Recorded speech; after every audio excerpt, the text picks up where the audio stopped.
Hello everyone, সবাই কেমন আছো? আমার একটু সর্দি করেছে। তোমাদের সঙ্গে আজকে একটা জিনিস শেয়ার করব, ছোটবেলার কিছু স্মৃতি। চলো দেখাচ্ছি। বলো তো এটা কি? এটা হচ্ছে টমেটো। টমেটো পুড়িয়েছি, আর এর সাথে নিয়েছি বেশ একটা ছোট্ট সাইজের পেঁয়াজ, ছোটো ছোটো করে কেটে নিয়েছি। তার সঙ্গে দিয়ে ধনেপাতা ছিল অল্প একটু, সেটা দিয়েছি। আর দিয়েছি লঙ্কা। একটু সর্দির মতো হয়েছে।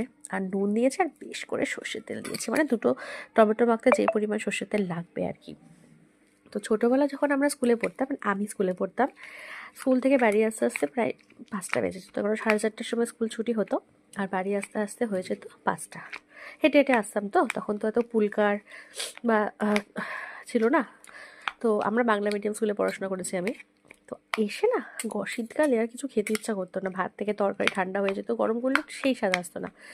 তাহলে বাবার থেকে শিখেছিলাম এটা, টমেটো পোড়া। বিশ্বাস করো, এই একটা টমেটো দিয়ে ভাত খাওয়া হয়ে যাবে। টমেটোটা একটু কাঁচা মতো ছিল, তাই ভেতরটা অত বেশি জুসি নয়। তো যাই হোক, তবুও আজকে ডিমের কারি করেছি। আর মেয়েকে বললাম, চল তোকে একটা জিনিস খাওয়াচ্ছে ছোটোবেলার মতো, যেটা আমরা স্কুল থেকে এসে খেতাম।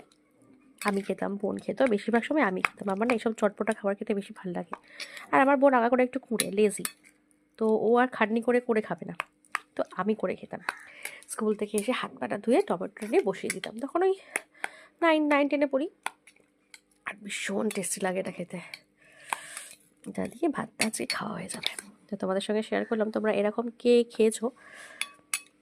শীতকালে প্রায় দিন আমি টমেটো পোড়া খেতাম। টমেটো পোড়া বলো, বেগুন পোড়া বলো, যে কোনো ভর্তা মাখা আমার খেতে ভীষণ ভালো লাগে, ঝোল ঝালের থেকে বেশি। একটু টেস্ট করে দেখি, বলো কেমন হয়েছে। চলো। দারুণ হয়েছে। এটাকে একটু হাত দিয়ে চটকালে ভালো হতো। হাত দিয়ে ভাত খাওয়ার সময় চটকে নেবো। চলো, টাটা।